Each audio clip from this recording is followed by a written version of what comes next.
আমাদের বড় আনন্দের দিন, বড় খুশির দিন। কেন জানেন? সনাতন ধর্মের যত শাস্ত্রজ্ঞ, যত মহাজনগণ আছেন, তারা তাদের লিখনীতে দিয়ে গেছেন শুধু এই জগৎ নয়, এই জগতের পরে এবং এই জগতের পূর্বে যে অনন্ত অনন্ত কোটি ব্রহ্মাণ্ড রয়, এই অনন্ত কোটি বিশ্ব ব্রহ্মাণ্ডের যে সমস্ত পুণ্যময় স্থান, সমস্ত পুণ্যময় স্থান হতে সেই মহাজনগণ মহিষীগণ লিখনীতে দিলেন, তুমি যদি স্বর্গেও তোমার সুকর্মের জন্য যাও, স্বর্গের একটি নিয়ম আছে কি জানেন? আপনি যে কর্মগুলো আপনার এই জন্মে করছেন, যদি আপনি কোনো শুভ কর্ম করেন, এই শুভ কর্ম করার ফলে আপনার জায়গা হবে স্বর্গে। আর যদি আপনার জীবনে কোনো অপকর্ম থাকে, সেই অপকর্মের জন্য আপনাকে যেতে হবে নরকে। একমাত্র কর্মের উপরে নির্ভর করে এই জগতের বুকে আমাদের আসা এবং যাওয়া। যেমন গতকালকে পাঠক মহাশয় কিন্তু দেখবেন গীতার থেকে অনেক অনেক কিছু আমাদেরকে জানিয়েছেন। আপনি শ্রীমদ্ ভগবত গীতায় জগতে এমন কিছু নেই যে পাবেন না ওখানে, কিন্তু আমাদের খুঁজতে জানতে হবে। আমরা সবাই জানি কি জানেন? এই যে আমরা মুক্তো দিয়ে যে মালাগুলো গেথে গেথে যে আমাদের গলায় ধারণ করি, মুক্তোর মালা যাকে বলা হয়। আচ্ছা, এই মুক্তোর জন্ম কোথায় জানি আমরা? হ্যাঁ, মুক্তোর জন্ম হয় ঝিনুকের মধ্যে। কিন্তু সব ঝিনুকেই কি আর মুক্ত হয়? হ্যাঁ, সব ঝিনুকে মুক্ত হয় না। কিছু কিছু ঝিনুকে মুক্ত হয়, আবার সমস্ত যে কোনো জায়গার জলাশয়েই এই ঝিনুকের মধ্যে মুক্ত হয় না। যে ঝিনুকগুলো মহাসমুদ্রের অতলে তলিয়ে থাকে, ওই অতলে যে ঝিনুকগুলো থাকে, সপ্ত জগতের সপ্ত রশ্মি ওই ঝিনুকের গায়ে পড়ার ফলে কোন কোন ঝিনুকের মধ্যে গোবিন্দের কৃপায়, ওই সপ্ত চন্দ্র সূর্য গ্রহ তারার আশীর্বাদে এবং তেজরশ্মির ফলে কোন কোন ঝিনুকে মুক্ত ফলে। সব ঝিনুকে নয়। আমরা সারা জীবন জেনে আসছি যে ঝিনুকের মধ্যে মুক্ত থাকে। ঝিনুক থাকে কই? ঝিনুক থাকে সমুদ্রের তলদেশে। আমা, এখন আপনাদের কাছে প্রশ্ন, আপনাদের কাছে প্রশ্ন, ঝিনুক যদি ওই সমুদ্রের তলদেশে থাকে, আপনি যদি ঝিনুক থেকে মুক্তকে খুঁজে পেতে চান, আপনি জেনেছেন যে সমুদ্রে গেলে পরে ঝিনুক পাওয়া যাবে, আর ঝিনুকের মধ্য হতে মুক্ত পাওয়া যাবে। কেন? মুক্তর বেশ দাম, অনেক মূল্যবান। আমাকে বলুন, সমুদ্রে ঝিনুক থাকে, ঝিনুকে থাকে মুক্ত। আপনি আমি সারা জনম যতই ওই সমুদ্রের উপরে সাঁতার কাটতে থাকি, আপনি অনন্ত কোটি কাল ধরে সমুদ্রের উপর দিয়ে সাঁতার কাটছেন, বলুন আপনি কি সাঁতার কাটলেই ঝিনুক খুঁজে পাবেন? কেন পাবেন না? সমুদ্রে গিয়েছি, আমি সমুদ্রের জলে সাঁতার কাটছি, কিন্তু সাঁতার কাটলেই আমি ঝিনুক থেকে মুক্ত পাবো না। কেন? ঝিনুক থাকে তলে, আমি যতই উপর দিয়ে সাঁতার কাটি, আমি ঝিনুক খুঁজে পাবো না। পাবে কারা? যারা মহাসমুদ্রে সাঁতার কাটতে কাটতে তলদেশে পৌঁছাতে পাবে, ঝিনুক পাবে তারা। শুধু ঝিনুক পেলেই হবে না, ঝিনুকটা একদম তার দুটি মুখকে শক্ত করে চেপে ধরে আছে, যেন তার কাছ থেকে ওই দামি মূল্যবান ঝিনুক থেকে মুক্তটা কেউ নিতে না পারে।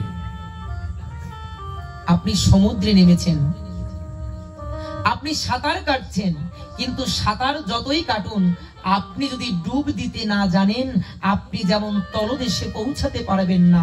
আপনি ধর্ম করতে এসেছেন, আপনি ভগবানের কথা শুনতে এসেছেন, যতই ভক্তের বাজারে বসেন যদি ভক্তের চরণে ডুব দিতে না পারেন কখনো ভক্তি মুক্ত আপনি কখনো পেতে পারেন না। উপর দিয়ে সাঁতার কাটলে হবে না, গভীরে যেতে হবে। ভক্তের বাজারে আপনি ডুবে দিয়েছেন, মুক্ত পেয়েছেন, কিন্তু বাবা ঝিনুকও আপনার হাতে, কিন্তু মুক্ত পাবেন কেমন করে? ঝিনুক থেকে আমাদের মুক্তটাকে বাহির করার জন্য পদ্ধতিটা জানতে হবে। যদি কেউ পদ্ধতি না জানে তবে যেমন সে ঝিনুকটা পেয়েও মুক্তকে হারায়, শুধু এই ভক্ত সঙ্গে আসলেই হবে না। এই ভক্তকে উপযুক্ত সম্মান শ্রদ্ধা করতে হবে, তাদের কাছে চাইতে হবে কি জানেন? হে ভক্তজন, এই ভক্তের মহাসমুদ্রে আমার ভগবান মুক্ত রূপে আছে। আমি ভক্তের বাজারে এসেছি, কিন্তু কেমন করে গোবিন্দ কৃপা পেতে হয় তাই আমি জানি না। তোমরা যারা জানো ভগবানের কৃপা পেতে, তোমরা কৃপা করে আমাকে একটু করুণা করো, যেন তোমাদের কৃপায়, তোমাদের আশীর্বাদে, তোমাদের চরণ ধুলিতে আমি আমার গৌর গোবিন্দের চরণ কৃপা লাভ করতে পারি। যদি ভক্ত কৃপা করে আপনাকে ভক্তি দান করে, একমাত্র ভক্তি ধন পেলে পেলে আপনি গোবিন্দের চরণ পেতে পারবেন। গোবিন্দের এই গুণকীর্তন শুনতে আসলাম, ভক্ত সঙ্গে বসলাম, কিন্তু ভক্তের সঙ্গে গভীর ডুব দিতে পারলাম না, কোনো লাভ হবে না। যে ডুব দিতে জানে না সে যেমন সাঁতার কেটে খালি হাতে বাড়ি ফেরে, আর যারা গোবিন্দের এই ভক্তের সঙ্গ কি করতে পারে না তাদের দশাও তেমনি। উপর দিয়ে সাঁতরানো হলো কিন্তু আমার গোবিন্দ পাওয়া হলো না।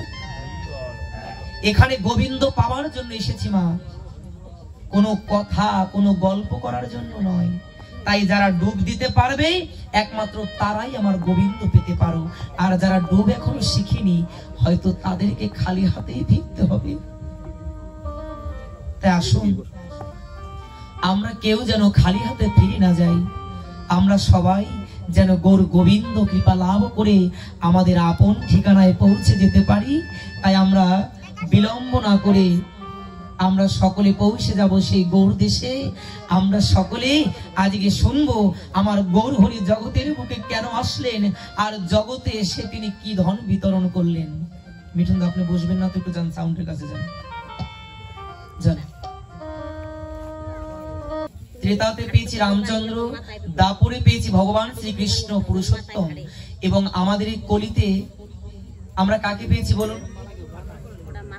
ওই মায়েরা কারা আমরা কাকে পেয়েছি? কলিতে কাকে পেয়েছি আমরা? গৌরাঙ্গ মহাপ্রভু। আরে বাবা, আসল বাবার নামটা তো আসতে বলেন কেন? হ্যাঁ, নিজের পিতার নামটা জোরে বলতে হয়, পরে দেবে মা, একটু অপেক্ষা করো। নিজের পিতার নামটাকে বলতে হয় উচ্চস্বরে, কিন্তু জানো আমরা নিজের পিতার নামকে বলতে লজ্জা পাই, কিন্তু পরের বাপের নাম বলতে খুব ভালোবাসি। কথাটা যদিও কে কষ্ট পাচ্ছেন আমি জানি। গতকালকে কি একটা দিন গিয়েছে, অনেকে জানি আবার অনেকে জানি না। জানবো কেমন করে? ওই বাবার সঙ্গে তো সম্পর্ক ভালো নাই। 31শে ডিসেম্বর যে 31st নাইট, ওটা যে আমাদের উদযাপন করতে হবে ওটা আমরা বেশ ভালো জানি, কিন্তু দোল পূর্ণিমা, ফাল্গুনী পূর্ণিমা তিথি যে আমাদের জন্য কি এক আশীর্বাদ এটা আমরা জানি না। বাবা নিজেদের ছেলে মেয়ের জন্মদিনের কথা বেশ ভালো মনে থাকে, 1 মাস আগে থেকে স্বামীর ঘাড়ের উপরে দাঁড়িয়ে থাকে যে এইবারও যদি আমার ছেলের জন্মদিনে 4 ঠ্যাং না কাটো তাহলে তোমার সংসার আমি করব না। কি করেন কি না? আমার এই মায়েরা করে না, এরা ভালো, কিন্তু যে মায়েরা করে তাদের আমি বলছি, আমা এই জগতের বুকে যে না আসলে পরে আজকে জগৎ যে মধুমাখা কৃষ্ণ নামে মুখরিত হচ্ছে, যে কৃপা না করলে পরে আজকে আমরা যে মধুমাখা কৃষ্ণ নাম উচ্চস্বর করছি, এই নাম আমরা করতে পারতাম না। এই নাম উচ্চস্বরে করবার অধিকার জগতের জীবের ছিল না, কিন্তু যার অনবদ্য করুণার ফলে আমরা এই নাম পেয়েছি, আমরা তাকেই ভুলে গেছি। এটা আমাদের সনাতন জাতির জন্য এক অভিশাপ। আমরা 31শে ডিসেম্বর বেশ মনে রাখতে পারি, 14ই ফেব্রুয়ারি বেশ মনে রাখতে পারি, ওরে বাবা ফুলের ছড়াছড়ি, কিন্তু এই ফাল্গুন মাসের পূর্ণিমা তিথিতে যে গৌর হরি আমাদের জন্য মধুমাখা কৃষ্ণ নামে নিয়ে আসলেন, আমাদের হয় না একটি ফুল কিনে গৌর হরির চরণে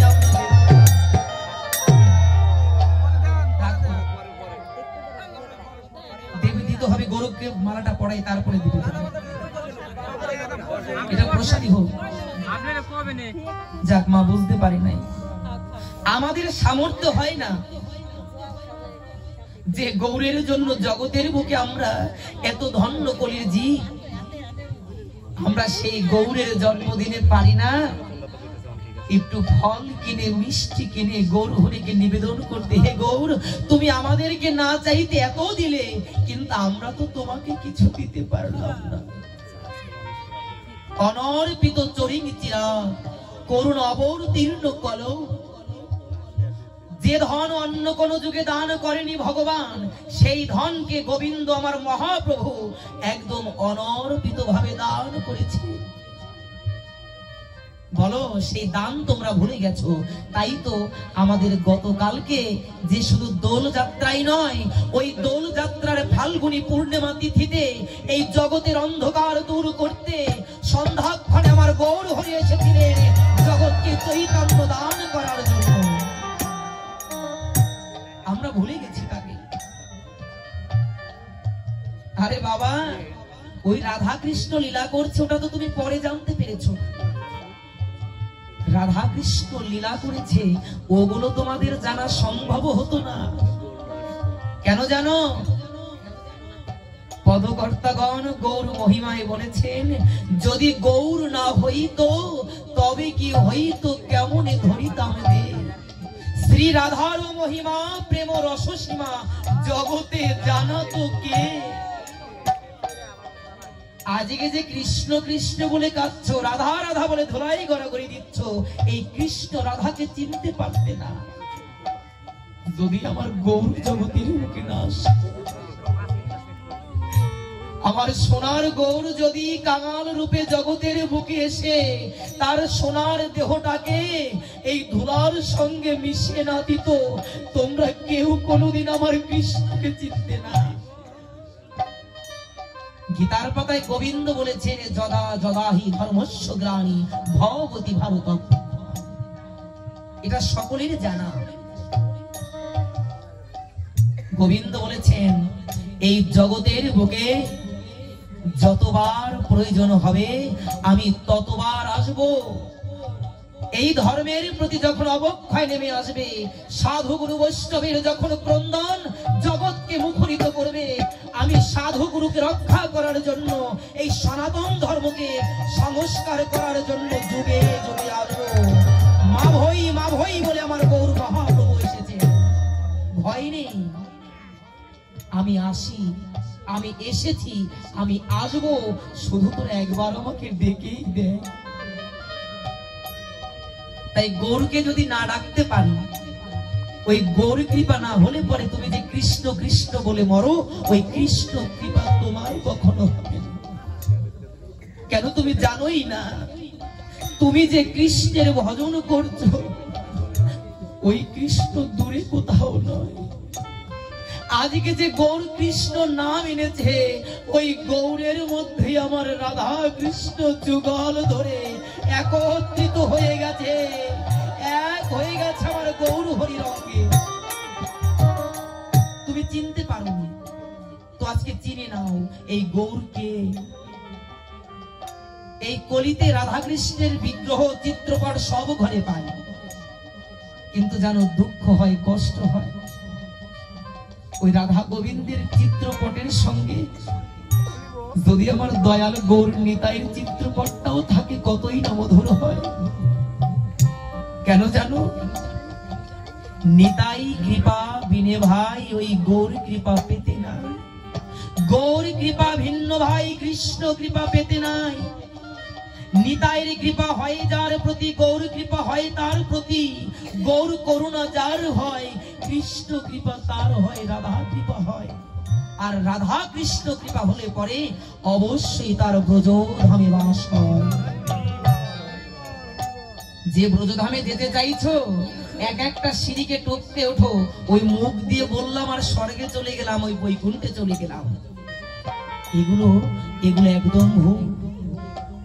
আগে আমাদের সাধন ভজনের ধাপগুলো অতিক্রম করতে হবে। বাড়ি থেকে তুমি লাভ দিয়ে এখানে আসতে পারোনি, অনেক কদম তোমাকে অতিবাহিত করে এখানে আসতে হয়েছে। তাই গোবিন্দের কাছে যেতে হলে পরেও যে ধাপগুলো গোবিন্দ রেখে গেছে, সেই ধাপগুলোকে আমাদের অতিক্রম করতে হবে। আমাদের জানতে হবে এই জগৎ সংসার যার জন্য কেঁদেছে, এই জগৎ সংসার যার জন্য আজও কাঁদে, আরো কাঁদবে। শুধু জগৎ তার জন্য কাঁদে না, এই জগতের প্রতিটা জীবের জন্য তিনিও কাঁদে। এই না হলে আমার ভগবান, এই না হলে আমার সনাতন ধর্মের ঠাকুর, যে শুধু সবাইকে কাঁদায় না, যে ভক্তের জন্য নিজেও কাঁদতে পারে। কেঁদেছেন আমার গৌর, এনেছেন আমার গৌরকে ভক্তগণ। আজকে শ্রীকৃষ্ণ চৈতন্য প্রভু নিত্যানন্দ, শ্রী অদ্বৈত গদাধর শিবাসাদি গৌর ভক্তবৃন্দ এই পঞ্চ তত্ত্ব রূপ ধারণ করে আমার গৌর এসেছেন এই ধরাধামে। ভগবান এমনিতে আসে না। কেন বলেছেন? আমি যুগে যুগে ধর্মকে সংস্থাপন করার জন্য আসি। সেদিনও কেঁদেছিলেন কলিতে। দু একদিনে কেঁদেই তো আমাদের একদম অধৈর্য হয়ে যায়, কিন্তু মা জানো না, দু একদিন নয়, দু এক বছর নয়, এক এক করে 52 বছর পর্যন্ত কেঁদেছিল। সে আর কেউ নয়, অদ্বৈত ঠাকুর ওই গঙ্গা নদীর তীরে বসে হাগর হাগিতাই বলে ওই গঙ্গার তীরে বসে প্রত্যেকদিন তুলসী পত্র দিয়ে কেঁদেছিল। হে গৌর, তুমি কবে আসবে? তুমি জগতে কবে আসবে?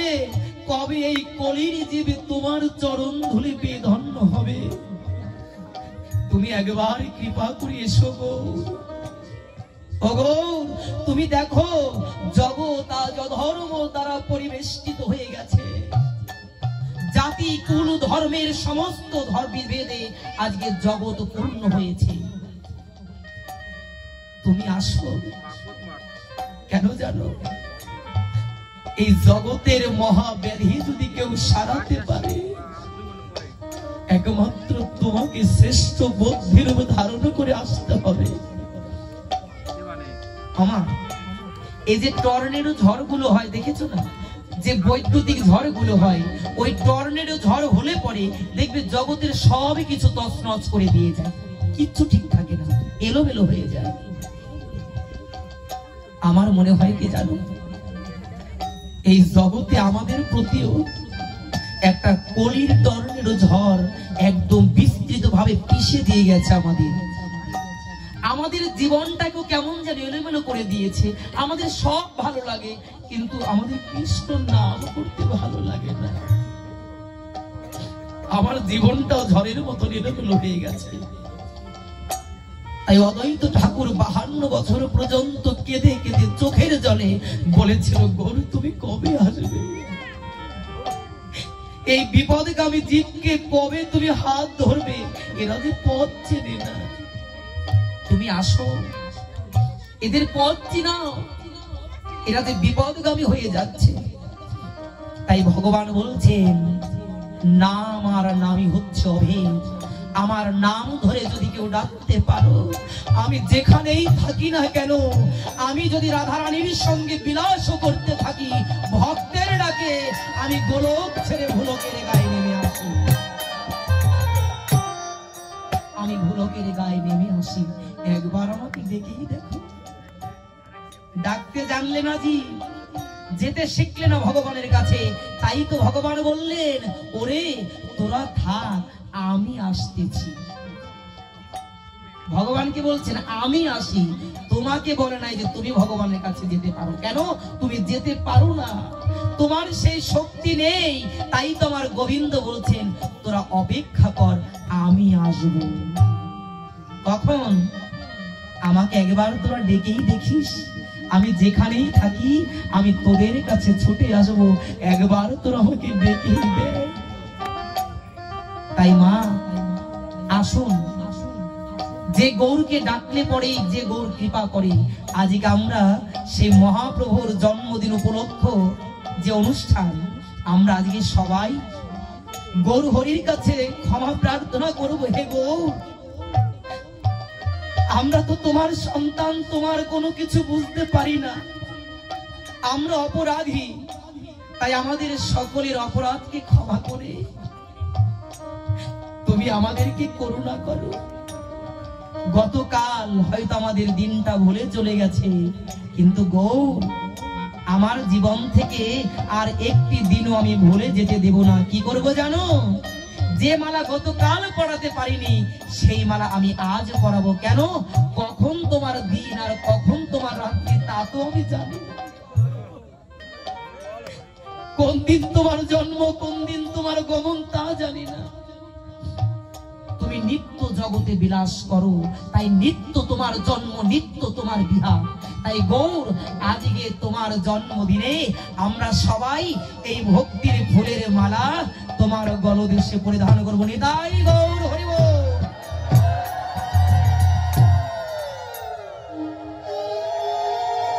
সুন্দর একটি বাণীকে আমরা আস্বাদন করে বুঝে নেব যে ভাগবত কি বস্তু এবং এই ভাগবতটা আমাদের জীবনে কতটা একদম একান্ত প্রয়োজনীয় বিষয়। ভাগবত বলেছেন চারি বেদ দধি ভাগবত নবনীত, মাখিলেন সুখ খাইলেন পরীক্ষিত। কথাটাকে বুঝতে হবে। আর আমি বারে বার কিন্তু অনুরোধ করতে পারবো না, মায়েদের মধ্যে কিন্তু বেশি কথা হচ্ছে। মা, আমি তোমাদের কিন্তু একটি কথা বলতে কোনো ভয় পাবো না। কেন? তোমরা আমার মা। দূরের কেউ হলে পরে ভয় পেত তোমাদের, কিন্তু আমি কিন্তু ভয় পাই না। কেন জানো? যে আমি তোমাদের। তাই কেউ কথা বলবে না, একদম লক্ষ্মী মায়েদের মতন বসে থাকো। শোনো যে ভাগবত কি বলছেন। বলছে চারি বেদ দধি ভাগবত নবনীত, মাখিলেন সুখ আর খাইলেন পরীক্ষিত। ঋক, সাম, যজু এবং অথর্ব বেদ। আমাদের বেদ কয়টি? আমি কিন্তু প্রশ্ন করব, যারা কথা বলবেন তাদেরকে আমি প্রশ্ন করব, আর যদি কেউ প্রশ্নের উত্তর দিতে না পারেন তাকে কিন্তু আমি এখানে নিয়ে আসবো। এখন সাবধান, আমাদের বেদ হচ্ছে চারটি: ঋক, সাম, যজু, অথর্ব। সনাতন ধর্মে নবলক্ষ গ্রন্থ। আপনার আমার গড় আয়ু কত বছর? 60 বছর। এখন যাদের 60 বছর হয়ে গেছে মনে মনে চিন্তা করতে যে বেশি দিন আর নাই। হ্যাঁ বাবা, আমরা কিন্তু কেউ আমাদের জীবনের গ্যারান্টি দিতে পারি না। এটি হচ্ছে গড় হিসাবে। কিন্তু আপনি যে 6 দিন না 6 বছর না 60 বছর সময় নিয়ে এসেছেন, এই গ্যারান্টি কিন্তু আপনি দিতে পারবেন না। হস্তিনাপুরের একচ্ছত্র রাজা যিনি ছিলেন পরীক্ষিত মহারাজ, তিনিও কি পূর্বে মনে করেছিলেন যে আমাকেও সপ্তম দিবসের মধ্যে এই জগৎ থেকে বিদায় নিয়ে চলে যেতে হবে? ভেবেছিলেন কিনা? সেও ভাবে নাই। কিন্তু ভাবলেন কখন? যখন তার জীবনে মৃত্যুরূপী অভিশাপ নেমে আসলেন, তখন তার জীবনে খেয়াল আসলো যে আমি যত বড়ই রাজা হই না কেন, এই আমার উপরেও একজন মহারাজা দাঁড়িয়ে আছেন, যে মহারাজার অর্ডার আসতে পরে এই আমার মতন কত পরীক্ষিতকে যে জগৎ থেকে চলে যেতে। পরীক্ষিত মহারাজ, তুমি মনে মনে চিন্তা করেছিলে তুমি হস্তিনাপুরের একচ্ছত্র রাজা, সারা জীবন তুমি রাজত্ব ভোগ করবে। কই হলো না তো সারা জীবন ভোগ করা। পরীক্ষিত মহারাজ যখন অভিশাপ প্রাপ্ত হয়েছিলেন, তিনি কিন্তু বাবা বিচলিত হন নাই। আমরা যতটা বিচলিত হই, তিনি কিন্তু বিচলিত হননি। কেন? যদি কেউ জানতে পারি আমাদের জীবনে মহারোগ বা মহা অসুখ বাসা বেঁধেছে, আমরা কি করি? আমরা জমি জমা ভিটে বাড়ি বিক্রি করে দিয়ে ভেলুর চলে যাই, হ্যাঁ, যেন পৃথিবীর সর্বোচ্চ চিকিৎসাটা পেয়ে আমি সুস্থ হতে পারি। কিন্তু বাবা বলুন তো, যদি আসে ডাক্তার, কি করবে এই জগতে ডাক্তার? আইসিইউ বলেন আর যত যাহা কিছুই বলেন, ওগুলো কিছুতে পেজ কাটবে না বাবা। কেন? এই আত্মা যদি দেহ থেকে বের হয়ে যায়, জগতের বুকে এমন কোন যন্ত্র বের হয়নি যে দেহের মধ্যে আত্মাটাকে ধরে রাখতে পারে। পারে কতটুকু?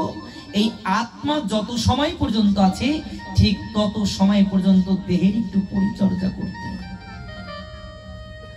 এই মাইক্রোফোনটা তত সময় পর্যন্ত সচল, যত সময় পর্যন্ত এর ডেট আছে এবং এর মধ্য দিয়ে বিদ্যুৎ চলাচল করছে, তত সময় পর্যন্ত। কিন্তু বাবা, যদি এখন বিদ্যুৎ চলে যায়, এই মাইক্রোফোন দিয়ে আর কাজ হবে? কথা বলতে পারবো?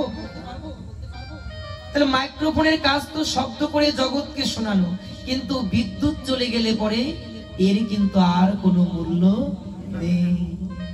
সে যত বড়ই মাইক্রোফোন হোক না কেন। জানেন, এখান থেকে একটা আমাদের শিক্ষা নেওয়া উচিত। কি শিক্ষা? এই যে দেহটার বড়াই আমরা করছি সারা জীবন, যে দেহটাকে ভর করে আমরা সারাটা জীবন যে কর্মগুলো করছি, এই কর্ম কিন্তু একদিন থেমে যাবে, আর কর্ম করতে পারবেন না আপনি। কেন? এই দেহটা কর্ম করতে পারে ততদিন পর্যন্ত, যতদিন পর্যন্ত আত্মারূপে ভগবান দেহের মধ্যে বিরাজ করেন। এই মাইক্রোফোনটা যেমন বৈদ্যুতিক সংযোগ পেলে পরে সচল থাকে, আমাদের দেহটাও তেমনি গোবিন্দের আত্মার সংস্পর্শে যত সময় পর্যন্ত থাকে, ঠিক তত সময় পর্যন্ত বলা খাওয়া চলায় থাকে। কিন্তু বিদ্যুৎ রূপী আত্মা যেদিন আমাদের দেহ থেকে চলে যাবে, সেদিনই কিন্তু এই মাইক্রোফোনের মতন অচল হয়ে আমাদের বসে থাকতে হবে। তাই পরীক্ষিত মহারাজ আমাদেরকে বোঝালেন, জানালেন, হয়তো তুমি 4 বেদ অধ্যয়ন করে তোমার জীবনে শেষ করতে পারবে না, তুমি নবলক্ষ গ্রন্থকে আস্বাদন করে জগতে শেষ করতে পারবে না। যদি পারো, কি করবে জানো? এই সমস্ত বেদকে মন্থন করে, সমস্ত উপনিষদ পুরাণকে মন্থন করে, আমার ভগবান যেখানে ওই রসের ভাণ্ড রেখে গেছে, যদি ওখানে তুমি মুখ লাগাতে পারো, তবে তুমি মধু পেতে পারো। আমা বাবা, প্রেমালিঙ্গন একবার করবে, প্রেমটাকে ধরে রাখো, একবারে মাখামাখি হবে, বারবার মাখতে গেলে পরে হালকা হয়ে যাবে।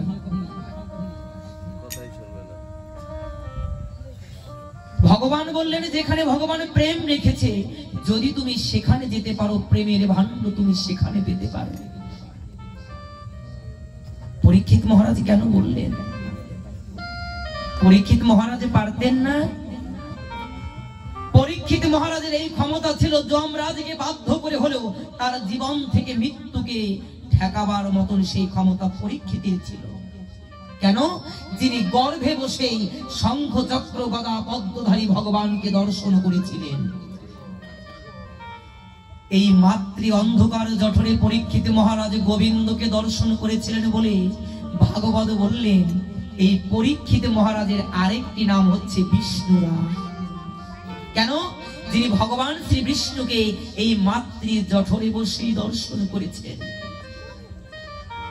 আরে আমরা আপনার তো এই জগতে আসার করে চেষ্টা করছি, তাহলে চিন্তা করে কত বড় ভক্ত হলে পরে ওই পরীক্ষিত মহারাজকে গোবিন্দ দর্শন দিতে গিয়েছিল। শুধু ভক্তজন ভাগবত তত্ত্বে বললেন, তোমরা জানলে পরীক্ষিত মহারাজ মহান ভক্ত বৈষ্ণব, তাই তো সে গোবিন্দের দর্শন গর্ভে বসে পেয়েছে। এটা সত্যি যে পরীক্ষিত মহারাজ গোবিন্দের দর্শন পেয়েছে, কিন্তু একবারও কি তোমরা চিন্তা করে দেখেছো পরীক্ষিত মহারাজ কার জন্য গোবিন্দ দর্শন পেল? বলুন, পরীক্ষিত মহারাজ কার জন্য, কার আশীর্বাদে, কার ডাকে ওই গর্ভে বসে গোবিন্দ দর্শন পেল? পরীক্ষিত যখন গর্ভাবস্থায় ছোট ছিল তখন তো সে ডাকতে পারতো না, সে তো কিছু বলতে পারতো না, কিন্তু তার প্রতি গোবিন্দ কেন কৃপা করলো? পিছনে ঘটনাটা কি?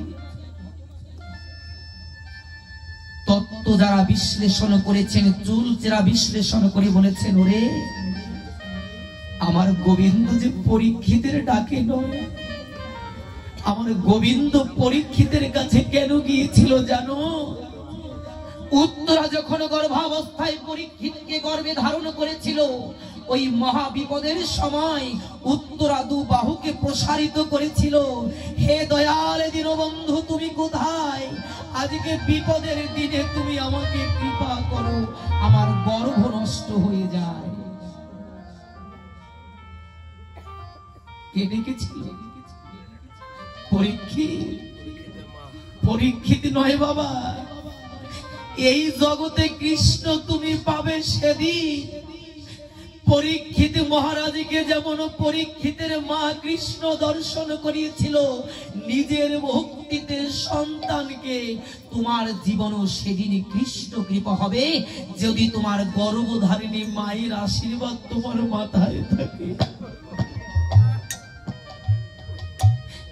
আমাদের তত্ত্বটা জানতে হবে, শুধু কান্না করলে কাজ হবে না। সমাজে মাতৃভক্তি নাই, পিতৃভক্তি নাই, গীতা ভাগবত পাঠের বড় আরম্ভ, কি লাভ হবে? ভাগবত কি শিক্ষা দেয়, মহাভারত কি শেখায়, রামায়ণ কি শেখায়, এগুলো আমাদের জানতে হবে। আগে মানুষ হও, মানুষ হয়ে কৃষ্ণ কথা শোনো। অমানুষের দ্বারা কৃষ্ণ কথা শুনলে কোনো লাভ নেই। মানুষ কারা? জ্ঞান, ভক্তি, বৈরাগ্য, মনুষ্যত্ব যারা আছে সেই তো মানুষ। কিন্তু জানো, বর্তমানে আমাদের সবই কিছু আছে, কিন্তু মনুষ্যত্বটা নেই।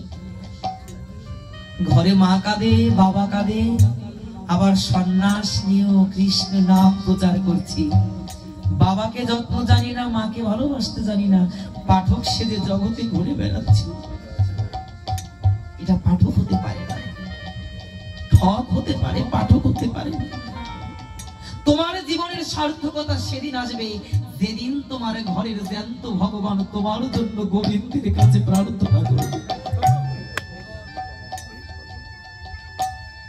যদি কোনো পিতামাতা ঘরে বসে কাঁদে, তুমি যত সন্ন্যাস নাও, যত ভেগ নাও, যত তুমি বৈরাগী হও না কেন, ওই পিতা মাতার প্রতিটা চোখের জলের দাম তোমাকে দিতে হবে। আরে তুমি কেন, মহাপ্রভু পারে নাই? সতী মাতা যতদিন পর্যন্ত মন থেকে গৌর হরিকে বিদায় না দিয়েছে, ততদিন পর্যন্ত আমার গৌর সুন্দর সন্ন্যাস নিতে পারেনি। যেদিন দশমতী, যেদিন সতী মাতা জানতে পেরেছিল এই গৌর আমার একার গৌর নয়,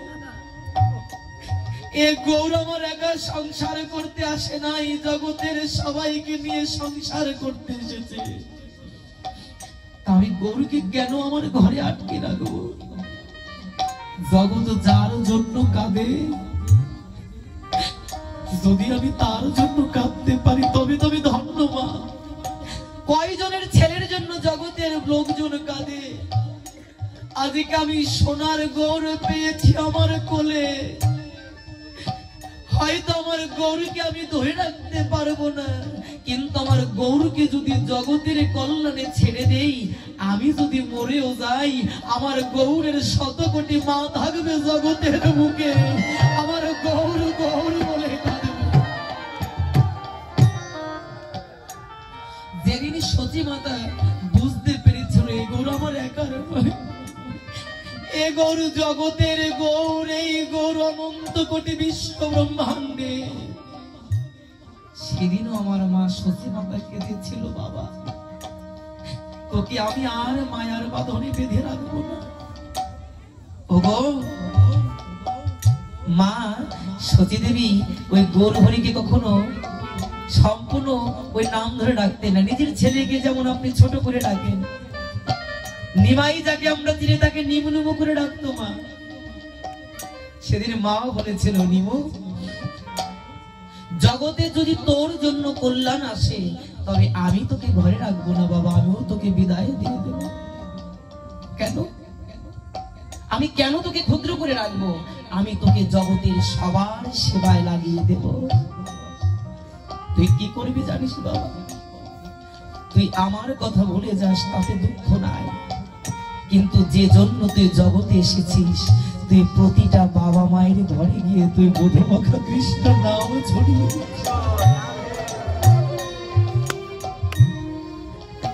বলুন। গৌর হরির মাও যদি গৌর হরিকে আশীর্বাদ না করতেন, পারতেন না। তাই ভগবান বললেন, জ্যান্ত ভগবানকে রেখে তোমরা ওই মাটির ভগবানের কাছে যতই মাথা ঘুটে পড়ে যাও কোনদিন কৃপা হবে না। যে দেবীকে যে দেবতাকে দিয়েছি তারও ভজন করো। আজকে এই ভাগবতের অনুষ্ঠান করেছেন তারাও যুবক, খুব ভালো লাগে জানো। এই বর্তমানে দেখা যায় অনেক যুবক ভাইয়েরা এই ভাগবত পাঠের আয়োজন করে, তাদের প্রতি আমার গৌর হরির কৃপা অবশ্যই রয়েছে। যুবক সমাজ জেগে উঠছে, এর একটাই কারণ, একটাই করুণা, এদের প্রতি আমার শ্রীমতী রাধারানীর করুণা এসেছে। কই তারা পারতো না এই অনুষ্ঠান না করে অন্য কোনো ভাবে আনন্দ ভক্তি করে করতে?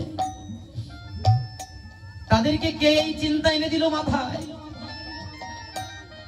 আমার মনে হয় স্বয়ং শ্রীমতী রাধারানী এদের মস্তকে প্রবেশ করে বলে দিয়েছে, রে কতই অর্থ নষ্ট করলি, কত সময় ব্যয় করলি, যদি পারিস একবার তোরা ভক্তের বাজারকে মিলিয়ে দিস। এই ভক্তের আশীর্বাদ হলে পরে জগতে অনেক কিছু করা সম্ভব। তাই এদের পিতা মাতার আশীর্বাদ এদের মাথার উপরে আছে আমার বিশ্বাস। ছোট করে পিতা মাতার আশীর্বাদ আছে বলে এরাও আজকে জগতে গৌর নাম কৃষ্ণ নাম প্রচার করে বেড়াচ্ছে বাবা। তাই বাবা এই তত্ত্ব কথা নয়, এটা গভীরের কথাই একটাই কারণ বলার। আমরা ভাগবত পাঠ শুনি, গীতা পাঠ শুনি, নাম যজ্ঞে যাই, মধুমাখা কৃষ্ণ নামও শুনি, কিন্তু আমাদের পরিবর্তন হচ্ছে না কেন? পরিবর্তন হচ্ছে না এই কারণে আপনার জীবনে এখনো শুদ্ধ বৈষ্ণবের সঙ্গ হয়নি। যদি প্রশ্ন করেন তবে এই যে সঙ্গ করছি এগুলো কি বৃথা? এগুলো বৃথা নয়, আপনি করতে থাকুন। এই সঙ্গ করতে করতে কোন দিন যে ভগবানের কৃপা আপনার জীবনে হয়ে যাবে আপনি নিজেও বুঝতে পারবেন না। ওই যে প্রথমেই বলেছিলাম ভগবানকে আনা এত সহজ নয়। আচ্ছা, অদ্বৈত ঠাকুর পূর্বের জন্মে কে ছিলেন? গতকালকে কিন্তু পাঠক মহাশয় বলে গেছেন। বলুন তো কে ছিল? বলুন, পিছন থেকে একজন বলুন। হরি বল। এই যে অদ্বৈত ঠাকুর যার ডাকে আমার গৌর এসেছেন, তিনি আর কেউ নয়। তিনি কে জানেন?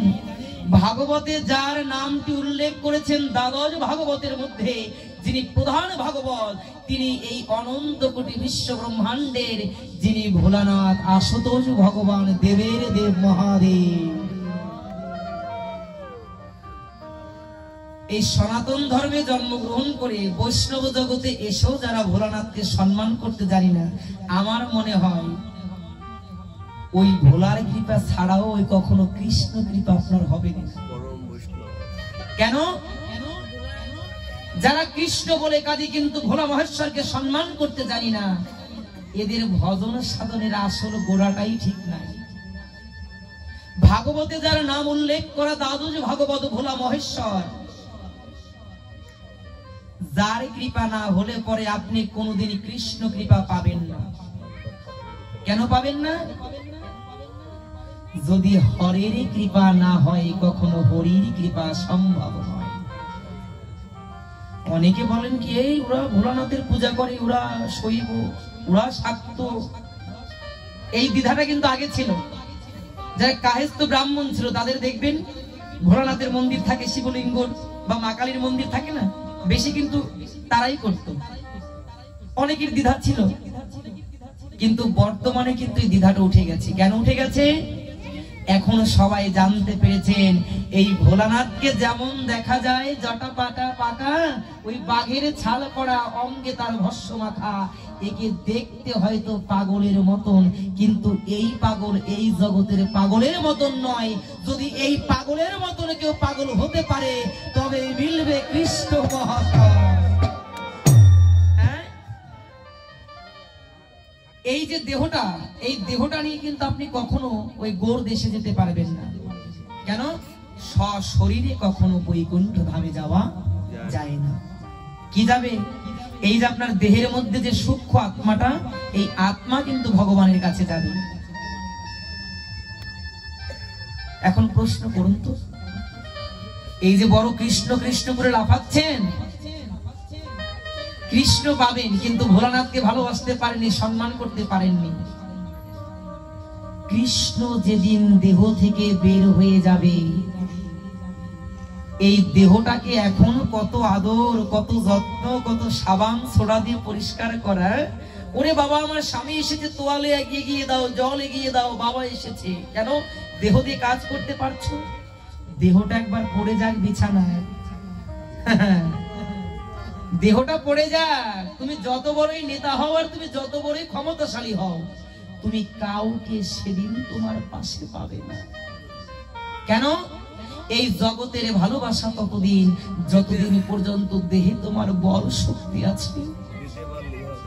জগতে তুমি যতদিন দিতে পারবে ঠিক ততদিন তোমার ভালোবাসা, দেওয়ার পথ যেদিন তোমার বন্ধ হয়ে যাবে সেদিন তোমার কাউকে পর করতে হবে না, তোমাকে সবাই পর করে অদূর দূরে চলে যাবে।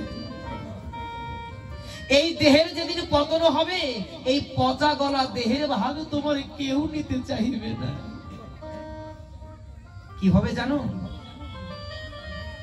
এই দেহটা যেদিন অসার হয়ে পড়ে যাবে, সেদিন তোমার স্ত্রী পুত্র কন্যা সবাই বলবে মারা গিয়েছে তো অনেক সময়, ওই মরা বেশি সময় রাখতে নাই, যত তাড়াতাড়ি পারো ওকে শ্মশানে নিয়ে যাও।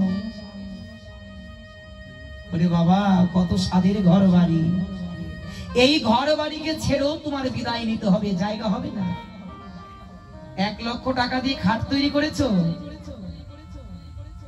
কাজও হবে না, কিচ্ছু দেবে না সঙ্গে, বরঞ্চ মৃত্যুর সঙ্গে সঙ্গে যত তাড়াতাড়ি পারবে তোমাকে বিদায় দিতে পারলে তাদের শান্তি আসবে।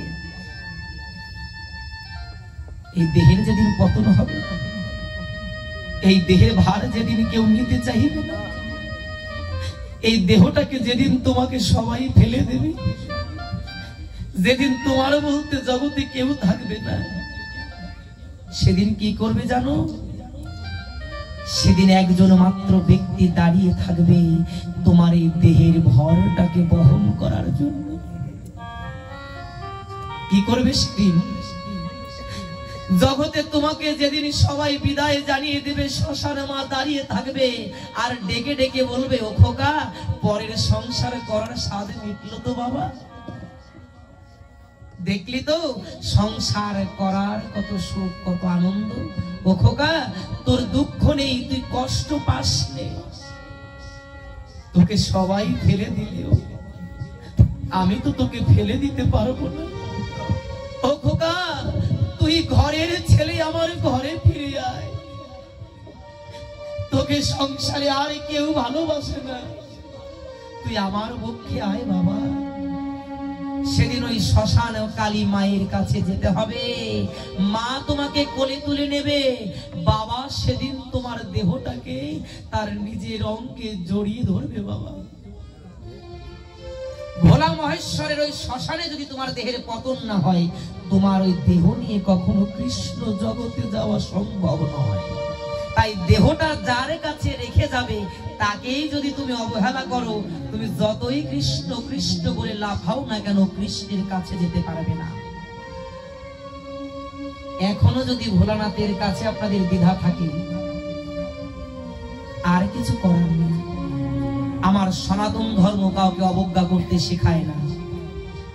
সনাতন ধর্মের ভগবান, যিনি ভগবান হয়ে ভক্তের চরণে প্রণাম জানায়, আর আমরা ক্ষুদ্র ভক্ত হয়ে আমরা বিচার করি ব্রহ্মা বিষ্ণু শিব মা কালী দুর্গা।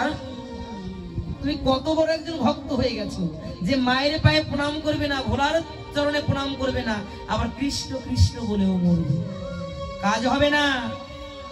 চাপাল গোপালকে যখন গৌরহরি উদ্ধার করেছিলেন, একদম 20 কুষ্টি মহারোগ যখন তার অঙ্গে বাঁধে, মাকে ডেকে ডেকে বলেছিল, মা আমি তো তোর ভক্ত, তবে তোকে ভালোবাসার ফল নাকি আমার এই হলো। সেদিন মা মহামায়া বলেছিল, ওরে চাপাল গোপাল, তুই যত বড়ই ভক্ত হোস না কেন বাবা, তুই যার ভক্ত আমিও তার ভক্ত। মানে মা কালী মায়ের ভক্ত ছিলেন চাপাল গোপাল। যখন গায়ে অসুখ হয়েছিল, গা পচে গিয়েছিল, মাকে যখন বলে, অমা এই বুঝি তোকে ভালোবাসার ফল, বলেছে না, এটা আমাকে ভালোবাসার ফল নয়, তুই স্বয়ং গৌর হরির ভক্তকে অপমান করেছিস। এই জগতে যারা গৌর ভক্তকে অপমান করে, তাদের দেহটা পচে গলে ব্যাধিতে জড়জড়িত হবেই হবে। আমি মা কালী হলেও তোকে আমি সুস্থ করতে পারবো না। যদি তোকে কেউ সুস্থ করতে পারে, যে ভক্তের চরণ তুই অপরাধ করেছিস, যা এখন এই মুহূর্তে গিয়ে ওই ভক্তের চরণে তুই অপরাধ ক্ষমা চেয়ে নে। ভক্ত কৃপা করলে পরে আমার গোবিন্দ কৃপা তোর হবেই হবে। সেদিন মা কালীও তাকে ক্ষমা করতে পারে নাই। যার চরণে অপরাধ, তার চরণে যদি ক্ষমা চাইতে না পারি, হবে না। তাই বাবা, আজকে যিনি নামের পসরা নিয়ে জগতের বুকে আসলেন, সমস্ত ভুলকে ভেঙে দিতে যিনি জগতের বুকে এসেছেন, তিনি আমার গৌর হরি, যার জন্ম হয়েছিল সন্ধ্যা লগ্নে, গোধূলি লগ্নে। গোধূলি লগ্নে যখন এই জগৎ চতুর্দিক থেকে অন্ধকার ছেয়ে আসছে, অন্ধকার জগৎকে পরিবেষ্টিত করে ধরেছে, জগতের জীব যখন কোনো আলো পাচ্ছিল না, কলির প্রারম্ভে জগৎ একদম অন্ধকার দ্বারা অন্ধকারাচ্ছন্ন হয়ে গেছে। জগৎ যখন বলছে, এত অন্ধকারে কেন, অন্ধকারে আমরা কিছুই দেখতে পাচ্ছি না, আলো কই, আলো কোথায়?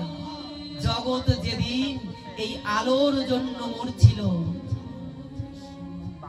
সেদিন কি করেছিল জানো? সেদিন আমার ভগবান আলো নিয়ে এসেছিলেন। কোন আলো? সন্ধ্যার অন্ধকারকে যেমন ওই আকাশের চন্দ্রিমার আলো দিয়ে দূর করা হয়,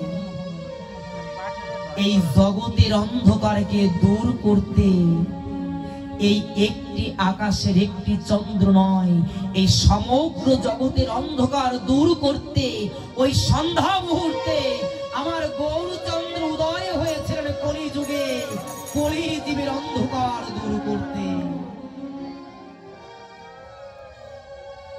আমার গৌর এসেছেন সন্ধ্যাবেলা। কেন? গৌর বুঝালেন, আমি চৈতন্য নাম ধরব, অচৈতন্য জীবকে জাগাবার জন্য আমি চৈতন্য নাম ধারণ করব। আমি বহুবার জগতে গিয়েছি, কিন্তু আমি কলির আমি দয়াল ভগবান হয়ে যাব। আর আমি কি করব জানো? যে নাম আমি সত্য ত্রেতা দাপরে দিয়েছি, যে নাম দিয়ে উদ্ধার করতে পারিনি, আমি আগত কলি যুগে শুধু নাম নয়, নামের সঙ্গে আমি প্রেমও নিয়ে যাব। কি করব জানো? আমি এইবার একা যাব না, আমি এইবার আমার প্রেমের ঠাকুরানী শ্রীমতী রাধারানীকে সঙ্গে নিয়ে আমি জগতের নাম আর প্রেম বিতরণ করব। অমায়েরা, গতকালকে বাবাজি বলেছিলেন যদি মায়েরা কোনো বাবাকে শক্তি না দেয়, কোনো বাবা শক্তি পেতে পারে না। একদম সঠিক। আমাদের শাস্ত্রে বর্ণনা করছেন রাধা পূর্ণ শক্তি, কৃষ্ণ পূর্ণ শক্তিমান, এই দুই এক অভেদ। এটা হচ্ছে শাস্ত্রেরই প্রমাণ। রাধা কৃষ্ণ অভেদ। যারা রাধা কৃষ্ণকে দুই করে দেখে, এখনো তাদের সে সঠিক জ্ঞানটা উপজিত হয়নি। এই যে গৌরাঙ্গ মহাপ্রভুর নাম হচ্ছে কি? গোরা। হ্যাঁ, গৌরাঙ্গ মহাপ্রভুর একটি নাম হচ্ছে গোরাচাঁদ। এই নামটা কেন হলো জানেন? ভগবান শ্রীকৃষ্ণ দাপরে যখন কৃষ্ণ নাম ধরেছিলেন, গোবিন্দ নাম ধরেছিলেন, মহাপ্রভু জগতে বোঝালেন তোরা আমাকে চিনে নে আমার নামের মধ্যে। ওই গোরা নামের মধ্যে আমার কৃষ্ণ আর রাধা লুকিয়ে আছে। ওই দাপরের গোবিন্দ নামের থেকে নিলেন গো, আর রাধা নামের প্রথম অক্ষর থেকে নিলেন রা। এই হলো গোবিন্দের গো আর রাধারানীর না। এই দুই এক হয়ে জগতের বুকে আমার গোরা যা এসেছেন কৃষ্ণ নাম। রাধা কৃষ্ণ মিলে একাকার হয়ে গেছেন, নাম হলো গোরা। এর জন্য বলেছেন অবতার সার গোড়ায় অবতার, কেন না ভজিলি তারে, করি নিরেবাজ গেল না পিয়াস। গোরাচাঁদের মহাসমুদ্রের কাছে বসো, জল তৃষ্ণা তোর মিটল না কেন? তুই জল সেবা করতেই জানিস না। আমার গৌরহরি যখন জগতের বুকে আসলেন, জগতের সমস্ত অন্ধকার দূর হয়ে গেল। অন্ধকারাচ্ছন্ন জীব এই অন্ধকারের মধ্যে আলো ফিরে পেল। তাই ভগবান বলেছেন, হে কলির জীব, যদি তুমি মহা অন্ধকারেও ডুবে যাও, যদি তুমি আলোর পথ খুঁজে পেতে চাও, তবে তুমি বসে না থেকে যেখানে যেখানে ভাগবত হবে, যেখানে যেখানে ভাগবত থাকবে, সেখানে সেখানে স্বয়ং আমি ভগবান শ্রীকৃষ্ণ বিরাজ করব। সেখানেই তুমি আলো খুঁজে পাবে, সমস্ত অন্ধকার সেখানে দূর হয়ে যাবে। তো আলো কোথায়? আলো একমাত্র এই শ্রীমদ ভাগবতের পাতায়। বড় একটা প্রমাণ নেবেন। আপনাকে যদি কেউ বলতো যে তুই এখানে কিছুটা সময় বসে থাক, কোনো গানও হবে না, বাজনাও হবে না, কোনো পাঠও হবে না, কীর্তনও হবে না, বসে থাকতে পারতেন? হ্যাঁ, কিন্তু এখন বসে আছেন কেন? আপনি বসে থাকবেন না কেন? আপনি বসে থাকছেন না, আপনাকে বসিয়ে রেখেছেন কে? সে আর কেউ নয়, সে হচ্ছে আমার করুণাময়ী শ্রীমতী রাধারানী। রাধারানী কৃপা করেছে বলে আপনাদের সমস্ত মনের মধ্য থেকে চঞ্চলতা দূরে গিয়েছে। শুধু সবার মনের মধ্যে একটাই পিপাসা, কখন একটু গৌর কথা হবে, কখন একটু গৌর মহিমা সাধন করতে পারবো। দেখুন, এখানে এখনো কোনো কাম কামনা নাই, তাই যেখানে ভাগবত সেখানেই স্বয়ং ভগবান। পেয়েছেন তো প্রমাণ? তাই গৌরহরি জগতের বুকে আসলেন। জগতের বুকে আমার গৌরহরি এসে ওই ছোটবেলা থেকেই যাকে দেখতেন তাকেই প্রশ্ন করতেন। কি জানেন? নবদ্বীপেতে অগণিত ভক্ত আমার গৌরী। ওই মহাপ্রভু যখন ছোট ছিল, আমাদের আজকে অনেক কিছু শেখার আছে, জানার আছে বাবা। আজকে যারা আমরা গৌরহরিকে শ্রী শ্রী চৈতন্য মহাপ্রভু এই নামে চিনছি, তিনি কিন্তু জন্মের সঙ্গে সঙ্গে চৈতন্য মহাপ্রভু হন নাই। আমায়ের এত কথা কেন? একদম মুখটা বন্ধ করে রাখতে হবে, কোনো কথা বলা যাবে না। মহাপ্রভু যখন জগতের বুকে আসলেন, তিনি আসা মাত্রই কিন্তু মহাপ্রভু নাম ধরেননি। একটু একটু করে তিনি বড় হয়েছেন, তিনি গুণ অর্জন করেছেন। হ্যাঁ, আচ্ছা, আপনি যদি প্রাইমারি পাস না করেন, আপনাকে কি 5 পাস বলবে? আপনি যদি হাই স্কুলের পড়াশোনা কমপ্লিট না করেন, আপনাকে তো কেউ এসএসসি পাস করে ব্যক্তি বলবে না? বলবে। আপনি যদি ইন্টারমিডিয়েট পাস না করেন, কি কলেজ পাস করে ব্যক্তি বলবে না? আপনি যখন ডিগ্রি অনার্স মাস্টার্স কমপ্লিট করবেন, যখন গ্রাজুয়েশন আপনার কমপ্লিট হবে, তখন আপনাকে একদম কি করবে? শিক্ষিত ব্যক্তি হিসেবে সম্বোধন করবে। এক একটা সার্টিফিকেটের দাম কিন্তু এক এক রকম, নাকি বাবা? প্রাইমারির সার্টিফিকেট আর এই অনার্স মাস্টার্স করা সার্টিফিকেট তার এক হতে পারে না, পারে কি? তা গৌরহরি যে মহাপ্রভু হলেন, গতকালকে বলে গেছেন, এই প্রভুদের যিনি প্রভু, তিনি মহাপ্রভু। মহাপ্রভু মাত্র একজন, সে কে? তিনি হচ্ছেন আমাদের গৌরাঙ্গ মহাপ্রভু। তার সঙ্গে যেন কাউকে আমরা গুলি না ফেলি। তাই গৌরাঙ্গ মহাপ্রভু যখন ছোট ছিলেন, তার নাম ছিল বিশ্বম্বর। ছোটবেলা সবাই তাকে বিশ্বম্বর বলেই জানত। বিশ্বম্বর কি করতে জানেন? ওই যত ভক্তগণ দেখতেন, ওই ভক্তের চোখের কোনায় কৃষ্ণ নামের জল দর্শন করতেন, আর সবাইকে বলতেন, হ্যাঁ গো, এই যে তোমরা কোন কৃষ্ণ কৃষ্ণ নাম করো, আর কৃষ্ণ নাম করে শুধু তোমরা কাঁদো, তোমরা যার জন্য কাঁদো, তোমরা কি কখনো তাকে দেখেছো? তোমরা কি কখনো তাকে দেখেছো যে যার জন্য তোমরা কাঁদছো? এখন বলে, যদি কোনো ভক্তের কাছে বলে, হে ভক্ত, এই যে তুমি কৃষ্ণ নাম করে কাঁদো, তুমি কি তোমার কৃষ্ণকে কখনো দেখেছো? আর তুমি কেনই বা কৃষ্ণ নাম করে কাঁদো? বলতে পারবেন কি ওই উত্তর? ভক্ত কেন কাঁদে, ভক্ত নিজেও বলতে পারে না। প্রেমটা কেমন জানেন? প্রেমে যখন আপনি গদগদ হবে, আপনি বোকার মতন হয়ে যাবে, বোবা হয়ে যাবে। একজন বোবাকে যেমন মধু সেবা করানোর পরে যদি জিজ্ঞাসা করে, হ্যাঁ গো বলতো মধুর স্বাদ কেমন, ওই বোবা যেমন মধুর স্বাদের কথা বলতে পারে না, শুধু হাউ মাউ করে, বাকরুদ্ধ, বলবে কেমন করে? যাদের জীবনে কৃষ্ণ প্রেমের দশা ঘটেছে, ওরা শুধু চোখের জল দিয়া ছাড়া জগতে আমি কিছু বলতে পারি। কেন জানো?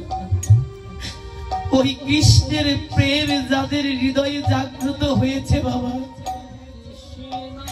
তারা যে জগতে কৃষ্ণ বলে কাঁদা ছাড়া আর কিছু করতে পারে না। বোবা যেমন মধুর স্বাদ জগতে জানাতে পারে না, একজন ভক্ত তেমনি কৃষ্ণ প্রেম হলে পরে সেও বলতে পারে না আমার কৃষ্ণ কত বড় আনন্দ। সে শুধু কাঁদে। কেন? তার জীবনের সমস্ত অপরাধের কথা মনে পড়ে যায়।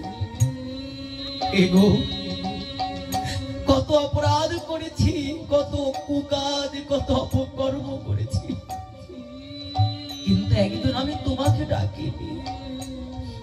আমি সুখ খুঁজেছি কিন্তু সুখ পাইনি, কিন্তু কৃষ্ণ নামে যে এত সুখ, এই নাম করার আগে আমি কখনো বুঝতে পারিনি।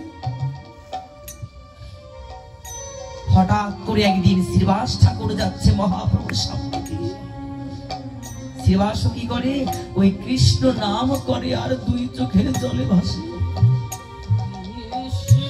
মহাপ্রভু ধরেছে, শ্রীবাস আমাকে বলে যেতেই হবে, তুমি কেন কৃষ্ণ নাম করে কাঁদো? এই কৃষ্ণ কে? এই কৃষ্ণর জন্য কেন কাঁদো? যখন এই প্রশ্ন করেছে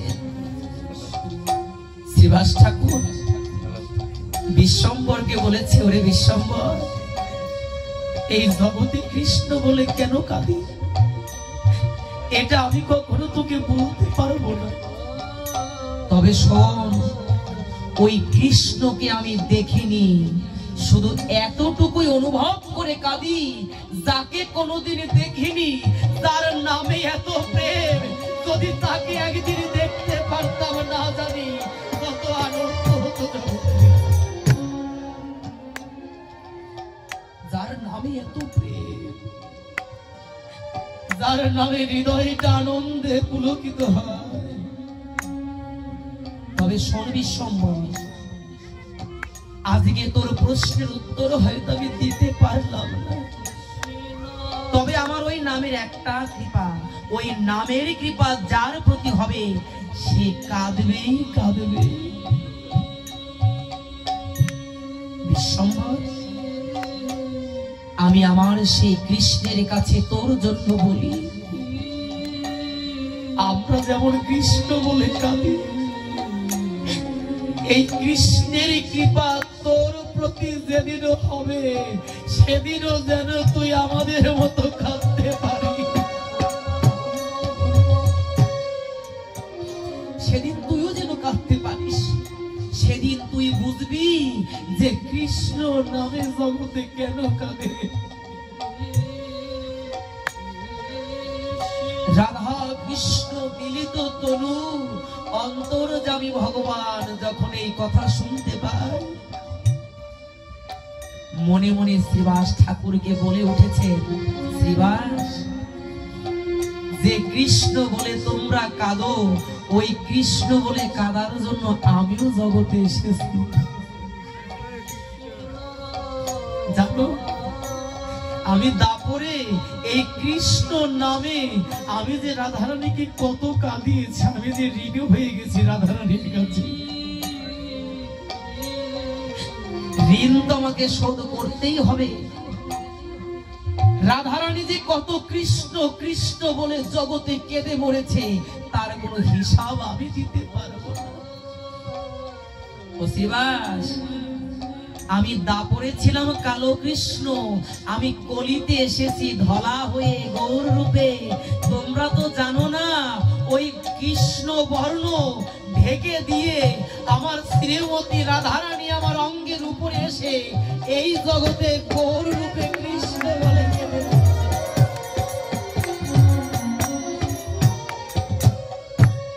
এই জন্মেও রাধারানী কৃষ্ণকে কষ্ট করতে দেবে না। কৃষ্ণ, তুমি তো নন্দ দুলাল, জগতের বুকে নাম প্রচার করতে গেলে তোমাকে কত আঘাত পেতে হবে। শুধু কি গৌরহরি, এই জগতে যারা কৃষ্ণকে ভালোবাসে তাদের জীবনেও যে কত আঘাত আসে, কত কথা, কত কলঙ্ক যে তাদের মাথায় নিতে হয়। যারা কৃষ্ণ ভালোবাসে তারা বিশ্বম্বর শ্রীবাস ঠাকুরকে মনে মনে প্রণাম করে বলেছে, ও শ্রীবাস ঠাকুর, তুমি আমাকে আশীর্বাদ করো। যেদিন তোমার কৃষ্ণের কৃপায় আমার প্রতি হবে, যেদিন তোমার ওই কৃষ্ণ বলে আমি এই নদিয়ার পথে কেঁদে কেঁদে বেড়াবো, সেদিন আমি কি করবো জানো? ও শ্রীবাস, যেদিন আমি কৃষ্ণ বলে কাঁদতে শিখে যাব, সেদিন তোমার মতন একা কাঁদবো না, সেদিন আমি নিজেও কাঁদবো, আর জগতের সবাইকে কৃষ্ণ বলে কাঁদাবো। আমি জগতের সবাইকে আমি কৃষ্ণ বলে কাঁদাবো। কেন? অনেক একা একা কেঁদে দেখেছি, উদ্ধার করতে পারিনি। এইবার আমি জগতের সবাইকে নিয়ে কাঁদবো। নিতাই গুণমণি আমার, নিতাই গুণমণি, আনিয়া প্রেমের বন্যা নিতাই ভাষালো অবনী।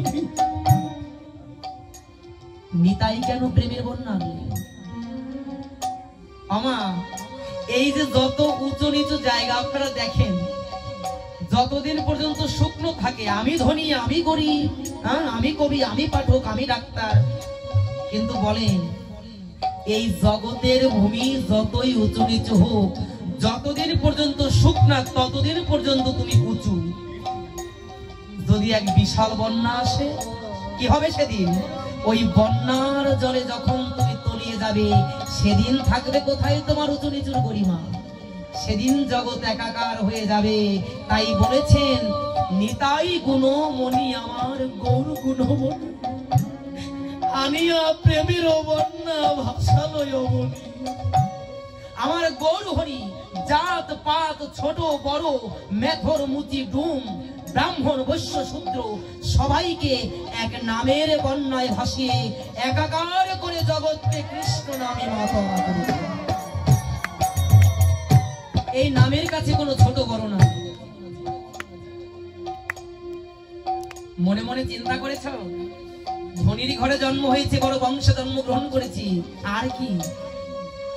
যত বড় বংশেই তুমি জন্মগ্রহণ করো, যত ধন তোমার থাকুক, ওই ধন ওই বংশ কখনো তোমাকে কৃষ্ণ চরণ পাইয়ে দিতে পারে না। আর ওই কৃষ্ণ নামের কাছে কোনো বংশের বিচার নেই। যদি থাকতো, ওই যবন কুলে লালিত পালিত হওয়ার পরেও ওই যবন হরিদাস কৃষ্ণ চরণ পেত না। আরে বাবা, হরিদাসকে যদি আমার গৌর হরি বক্ষে নিতে পারে, তবে তুমি কোন দেশের কোন ধনে এসেছো যে কৃষ্ণ বলা মাত্র তুমি তার বংশ বিচার করতে পারো? যে বংশের হোক না কেন, যে কুলেই তার জন্ম হোক, তার বদনে যদি কৃষ্ণ নাম থাকে, তুমি তোমার হৃদয়টাকে পবিত্র করে তাকে জড়িয়ে ধরো। যেদিন তোমার এই শুদ্ধ প্রেম জাগবে, সেদিন তোমার মুখে কৃষ্ণ নাম শোভা পাবে। ওই গর্ব নিয়ে, অহংকার নিয়ে যতই জপের মালা চাপি আর যতই কৃষ্ণ বলি, কাজ হবে না। স্পষ্ট কথা। ভগবান বলেছেন, আমি দুটি বস্তু সহ্য করতে পারি না, এক হচ্ছে অহংকার, আর দ্বিতীয় হচ্ছে ভক্তের চোখের জল। তুমি যতই দোলনায় দোল খেতে থাকো না কেন, তুমি শিশু, তোমার ক্ষমতা নেই দোলনা থেকে নেমে তুমি মায়ের কোলে উঠবে। তুমি পারো কতটুকু? তুমি দোলনায় বসে যদি তোমার ঘুম ভেঙে যায়, তুমি মা মা বলে কাঁদলে, ওই ডাক যদি মা শোনে, মা কৃপা করে এসে যদি কোলে নেয়, তবে তুমি উঠতে পারবে। তুমি শিশু, তুমি ভজন করো।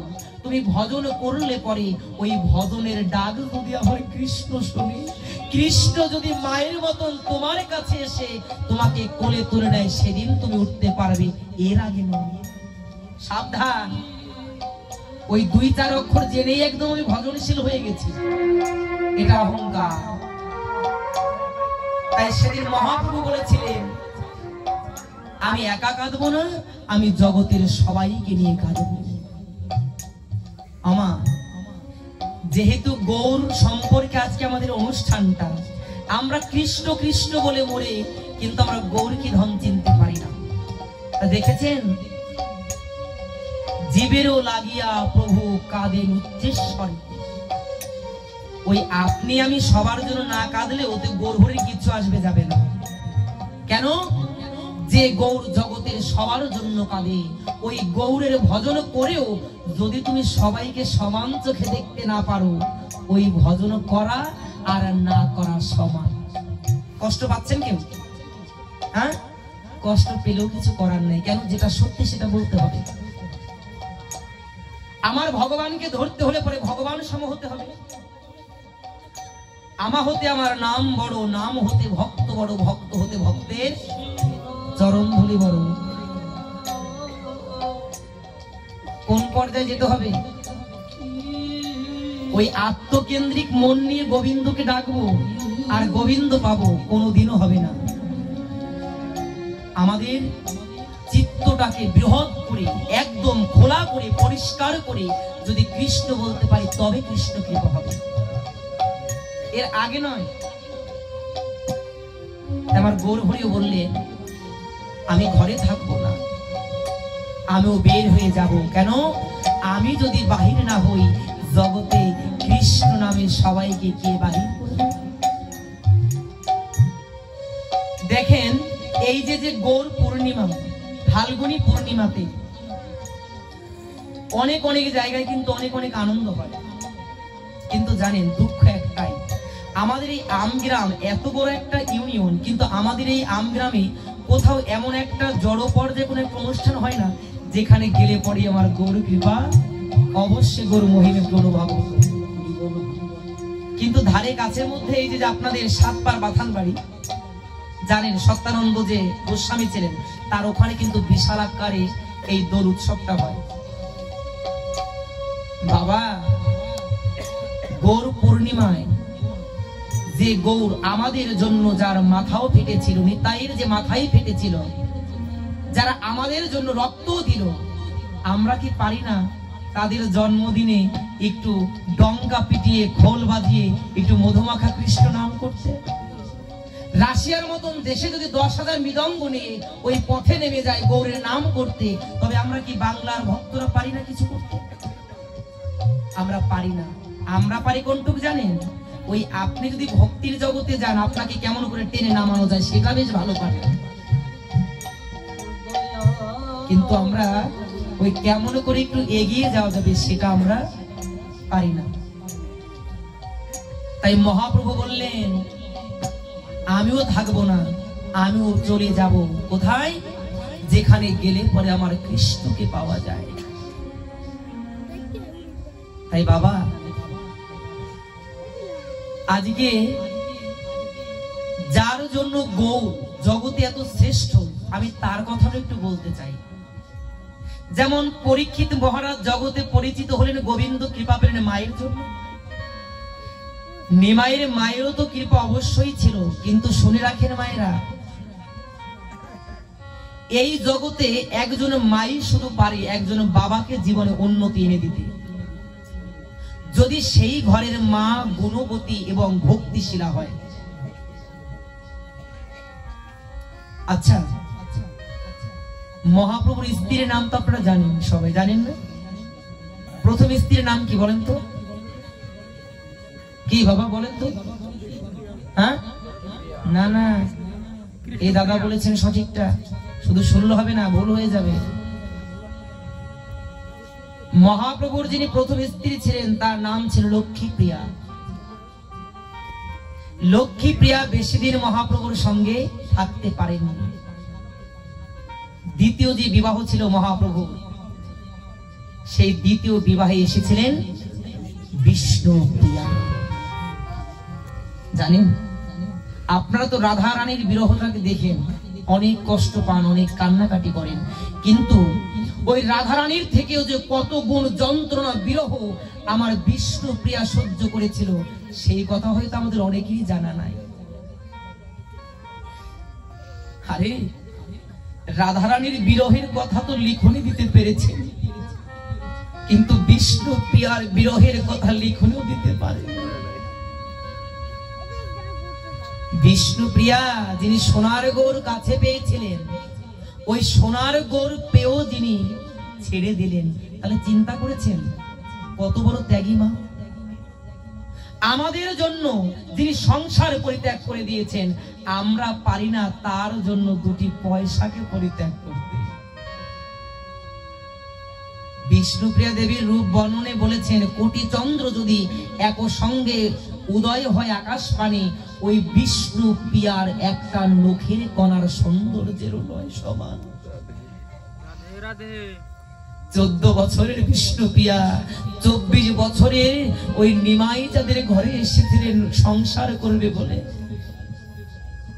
কিন্তু কি হয়েছিল বাবা? সংসার করতে পারেনি, ছেড়ে দিতে হয়েছিল। যে গৌর এত রূপবতী যৌবন সম্পন্না নারীকে যিনি ত্যাগ করে দিয়েছেন, আমরা একটি দিনে পারি না যে নিজের সহধর্মিণীকে রেখে হলেও একটু কৃষ্ণ কথা শুনে আসি। যতদিন পর্যন্ত যৌবনের তাড়না থাকে, ওই সহধর্মিণীর হাত ছাড়া করতে চাই না। কেন? ওই প্রেয়সীর সঙ্গে থাকলে পরে কত আনন্দ উপভোগে মত্ত থাকা যায়। আমরা ততদিন পর্যন্ত গোবিন্দকে অনুভব করি না যতদিন পর্যন্ত দেহের মধ্যে আনন্দের জোয়ার প্রবল বেগে ধারা বহন হইতে থাকে বাবা। কিন্তু ধারা যখন আস্তে আস্তে কমে যায়, আনন্দ যখন কমে আসে, তখন আমাদের চৈতন্য আসে যে না, এই সহধর্ম নিয়ে আমাকে আসল আনন্দ দিতে পারে না। আসল আনন্দ যদি পেতে হয় একমাত্র কৃষ্ণ নাম মধু মাখা হরিনাম আর গৌর নামে। তাই এই জগতে মধুমাখা কৃষ্ণ নাম দিয়ে মুখরিত করে গেছেন যিনি আমার গৌরহরি। তার ত্যাগ, তার বৈরাগ্য এত ছিল, কিন্তু মহাপ্রভুর ত্যাগ বৈরাগ্যকেও ছাড়িয়ে গিয়েছিলেন বিষ্ণুপ্রিয়ার ত্যাগ।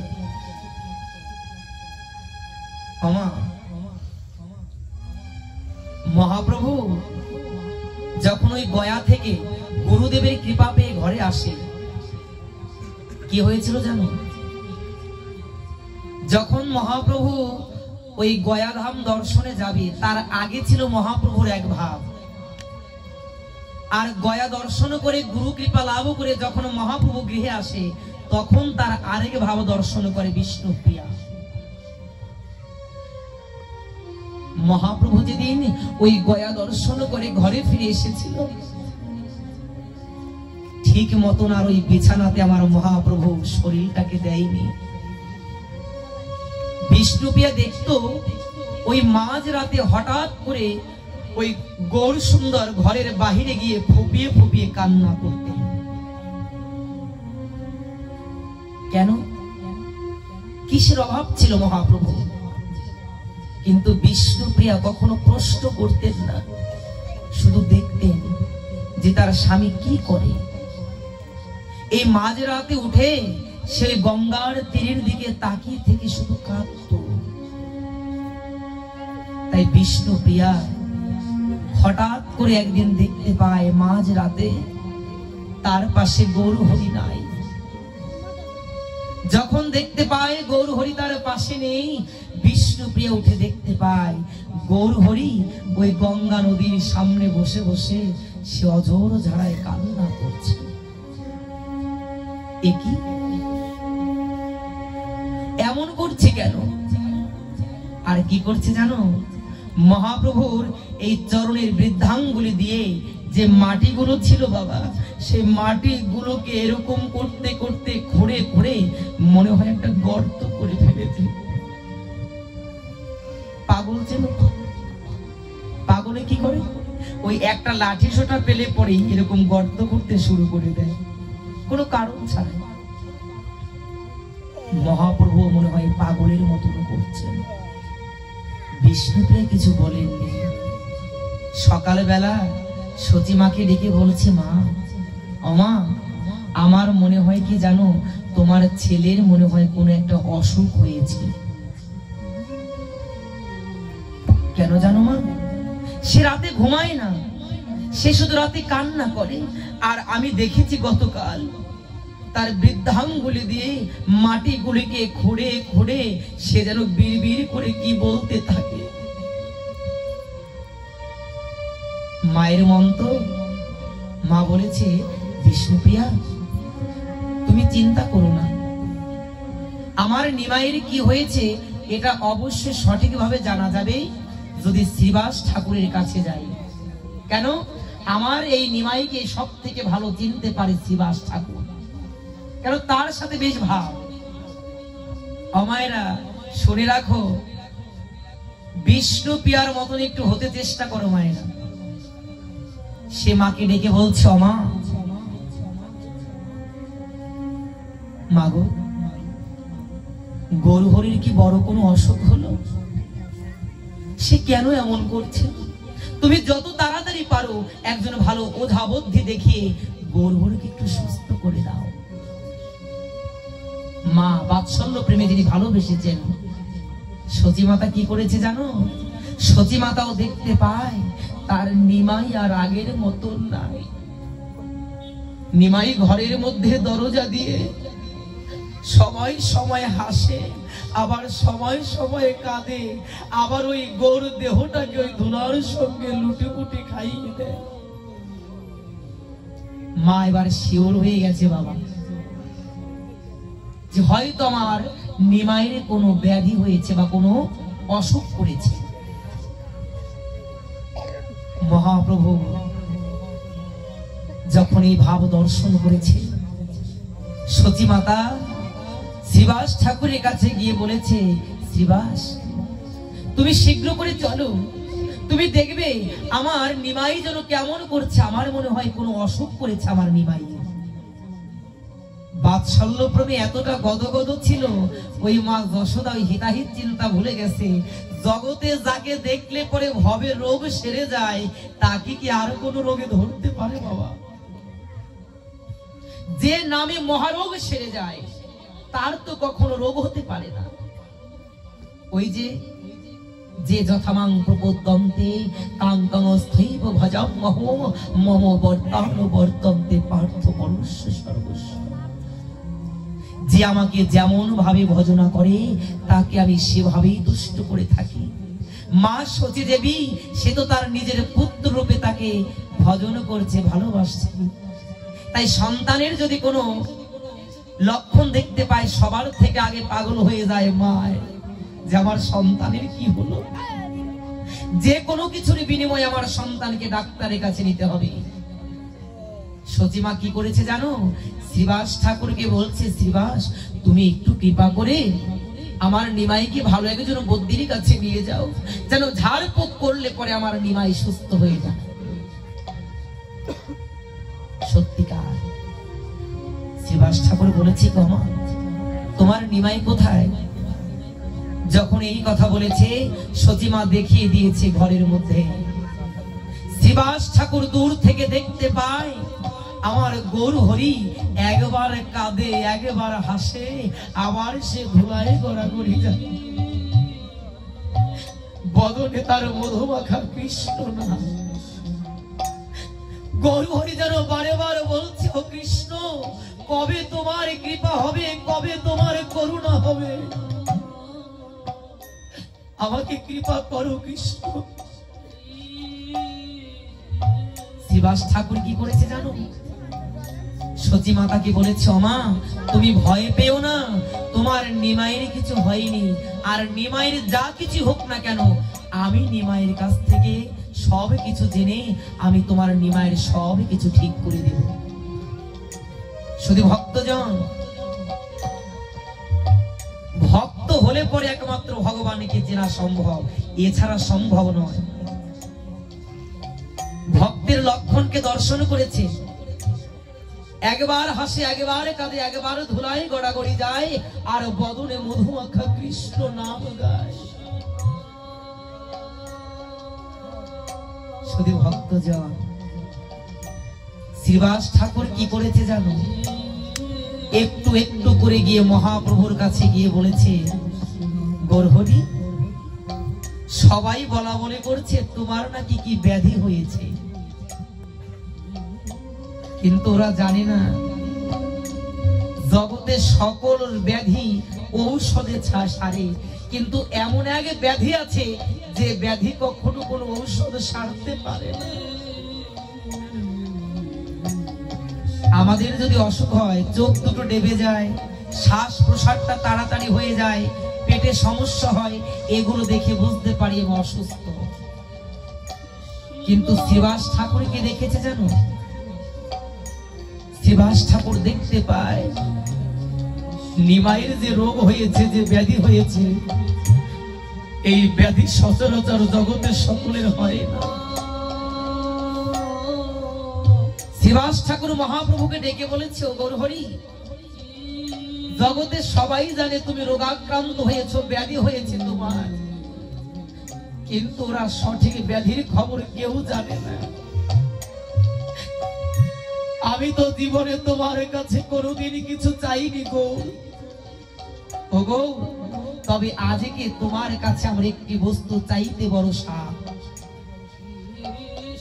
ভক্ত কখনো ভগবানের কাছে কিছু চাই না বাবা, কিন্তু শ্রীবাস ঠাকুর গৌরহরিকে বলছে, ও গৌরহরি, আমি তোমার কাছে কিছু চাইবো, আজকে বলো তুমি আমাকে দেবে। গৌরহরি বলছে, আমার কি বা আছে তোমাকে দেব? বলেছে, গৌর, তোমার যা জগতে আছে, জগতে এই ধন এই বস্তু আর কারো নেই। কি করবে জানো? ও গৌর, জগতে কেউ বুঝলো না তোমাকে কোন রোগে ধরেছে, আমি বুঝতে পেরেছি গৌর, যার প্রতি কৃষ্ণ কৃপা হয় তারই তো এমন দশা হয়, সেই তো এমন করে কৃষ্ণ বলে কাঁদতে পারে। ও গৌর, আমি তোমার কাছে কিছু চাই না, শুধু তোমার কাছে চাই, তোমাকে যে কৃষ্ণ নামের ব্যাধিতে ধরেছে গো,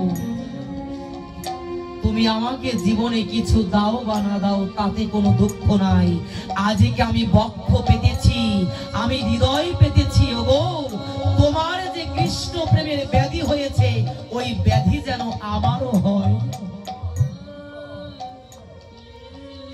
শুধু ভক্তজন, এই ভক্ত সঙ্গ কেন করি জানেন? 2020 সালে যে করোনা ভাইরাস এসেছিল, যে রোগের অণুকে কখনো ওই দূরবীক্ষণ যন্ত্র দিয়েও খুঁজে পায় নাই, কিন্তু আমরা জানতাম কি, যার করোনা হয়েছে তাকে যদি কোনো সুস্থ ব্যক্তি স্পর্শ করে তারও করোনা হয়, মানে ছোঁয়াচে রোগ। বাবা,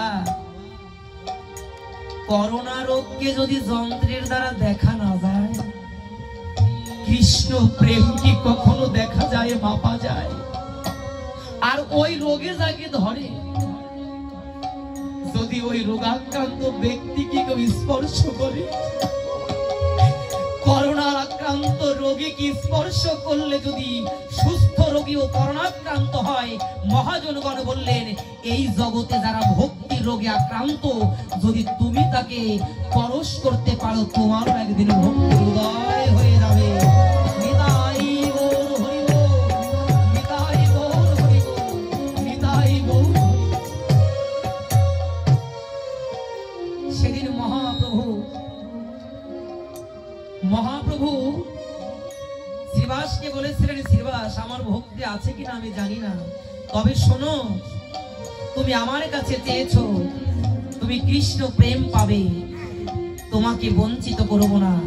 তুমি দূরে দাঁড়িয়ে না থেকে তুমি জগতের সবাইকে বলে দিও, নিমাই কোন রোগে আক্রান্ত হয় নাই, যদি ওরা পারে, ওরা যেন হাসি মুখে আমাকে কৃষ্ণ নাম প্রচারের জন্য ঘরের বাহির করে দেয়।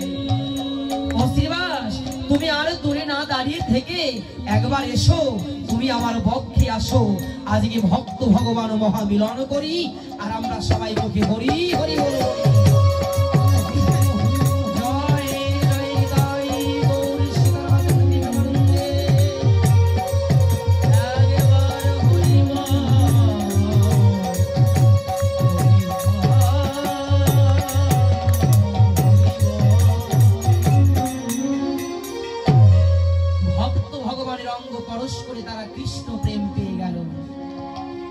জগতে মধুমাখা কৃষ্ণ নাম প্রচারিত হয়ে গেল, যে নাম জগতে আজকে আকাশে বাতাসে ধুলিতে প্রতিটি কণায় মিশে আজকে জগৎকে কৃষ্ণ নামে মুখরিত করেছে।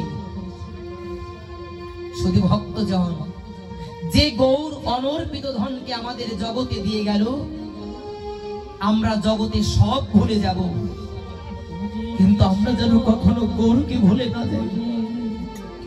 সবার কাছে অনুরোধ, এই গৌরের থেকে যেন অন্য কাউকে আমরা বড় করে না দেখি। কেন? এই জগৎ একমাত্র সর্বশ্রেষ্ঠই হচ্ছে আমার গৌর। যদি আপনি নিজে আপনার ধর্মকে শ্রেষ্ঠ স্থান দিতে না পারেন, আপনি কখনো কারো কাছে শ্রেষ্ঠ চেয়ার পেতে পারেন না। কেন? আমার সনাতনের ভগবান তিনি, যিনি তার সোনার সিংহাসনকে ছেড়ে দিয়ে তার ভক্তকে বসতে দিতে পারেন, যেমন করে বসতে দিয়েছিলেন দাপর যুগে ভক্ত সুদামাকে। দিয়েছিলেন না? যে ভগবান শুধু ভক্তকে কাঁদাতে পারে না, যে কাঁদতেও পারে ভক্তের জন্য। তাই শুধু ভক্তজন বিদায় বেলাতে আমাদের একটাই অনুরোধ, এই করুণা অবতার গৌরকে কেউ যেন কখনো ভুলে না যায়। জীবেরও লাগিয়া প্রভু কাঁদেন উচ্চেশ্বরে, যিনি আমাদের জন্য উচ্চেশ্বরে কাঁদলো, যদি আমরা একটু তাদের জন্য উচ্চস্বরে কাঁদতে না পারি, কেমন সন্তান আমরা? আমাদের সন্তান নামে কলঙ্ক হওয়া উচিত। যদি আমার গৌরের কথা, গৌরের ধ্বনি আমরা উচ্চস্বরে না করতে পারি, বলো আমার গৌরাঙ্গ মহাপ্রভু কি, নিত্যানন্দ প্রভু কি, শ্যাম সুন্দর কি, শ্রীমতী রাধারানী কি, শ্রী বৃন্দাবন ধাম কি, নবদ্বীপ কি, ভক্ত ধাম কি, জয় জগদাই গৌর